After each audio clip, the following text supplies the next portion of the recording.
चे मुख्यमंत्री सन्माननीय एकनाथ शिंदेजी यांनी एक आवाहन केले आणि त्यातून जाहिरात देखील केलेल्या आहेत की यावेळेस गणेश उत्सव जो आहे तो खड्डेमुक्त असणार आहे। गणेशाचं जे आगमन होणार आहे ते खड्ड्याच्या विरहित होणार आहे। परंतु या सगळ्या आदेशाचा म्हणा किंवा त्याचं जे काय असेल याचं पालन उल्हासनगर महानगरपालिकेचे सार्वजनिक खाते हे बिलकुल करत नाही। आपण पाहू शकता की रस्त्यात खड्डे आहेत, ती खड्ड्यात रस्ते आहेत। आपण पाहू शकता उल्हासनगर शहरातील कोणताही रस्ता हा खड्डे विरहित नाही, सगळीकडे खड्डे खड्डे आणि फक्त खड्डेच आहेत।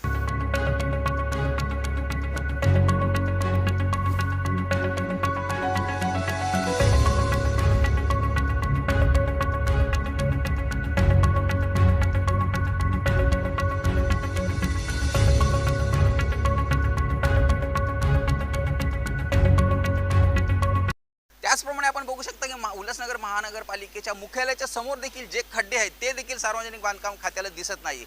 मागच्या वेळेस सन्माननीय मुख्यमंत्री ज्यावेळेस उल्हासनगरमध्ये आले होते त्यावेळेस अनेक खड्ड्यांची डागडुजी केली होती। अनेक सण जाहीर करण्याच्या आधी आणि अनेक सणांच्या आधी काही रस्त्याचे खड्डे बुजवले जातात, परंतु बाकीच्या वेळेस सगळे रस्ते खड्ड्यातच असतात।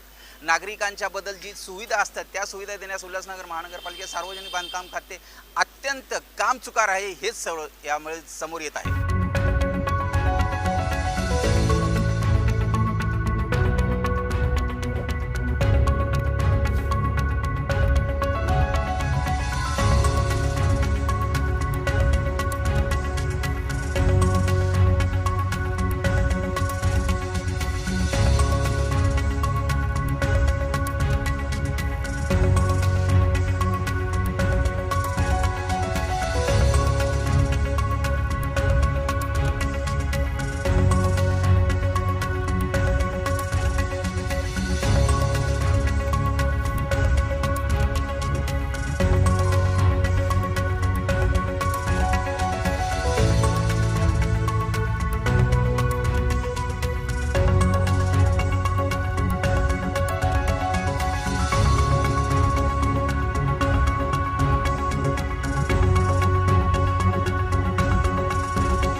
उल्हासनगर महानगरपालिकेच्या सार्वजनिक खात्याचा कदाचित हा जाहीरनामाच आहे की आम्ही चांगले रस्ते बनवणार नाही म्हणजे नाही।